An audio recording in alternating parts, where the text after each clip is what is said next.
It was a pretty wild ride in an ambulance over there because they went really fast, which I was very grateful for. Right. Exactly. I offered to drive, but they wouldn't let me.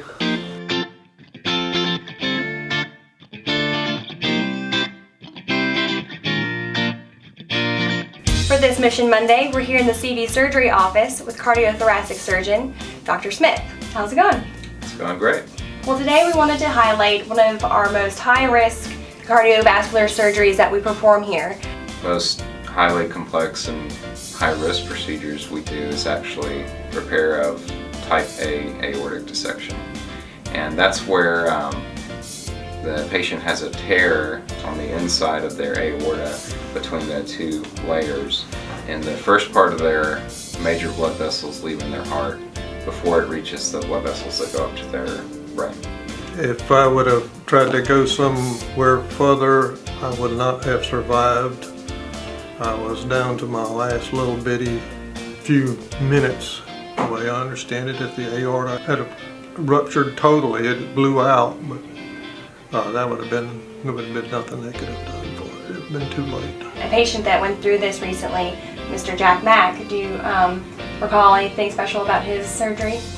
Yeah, I actually remember him quite well because aortic dissections aren't something that comes around every day. Right. So he was actually my first dissection patient I've taken care of, at this hospital.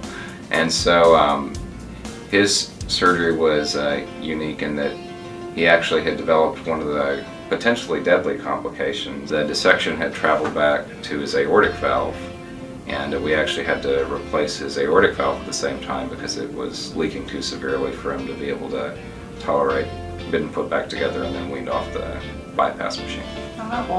Well, as we saw today, that he is doing quite well. Yeah, he's a model patient. We always worry about these because they're high risk, and we have to cool the patients down to protect their brain from the time where we have to stop all the blood flow in the body. But now he's doing fine, and every time he sees me, he shakes my hand. So that's amazing. I know he mentioned about how deep the anesthesia was that he was in, that he probably doesn't really remember a couple weeks or so after his surgery. Yeah. Is that why? Because you're protecting the brain? Yeah, that's pretty common after aortic dissections, is for patients to have some temporary memory trouble, or even, you could say, I sometimes tell patients, if you weren't doing calculus beforehand, you probably won't be doing it right after either. So I lost about 30 pounds during the surgery.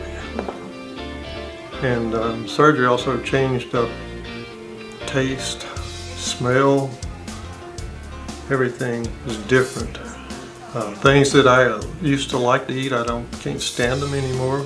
It's interesting sometimes what some changes in the blood flow to the brain can do, and temporary problems, and in different ways that may last the rest of the patient's life. But certainly he had a problem that was deadly if not treated, and he's here today to talk about it. Right, because excellent teamwork over there in the OR. Yeah. And every minute of it was devoted to bringing me back up to the point that I could get up and come out of there and be functional.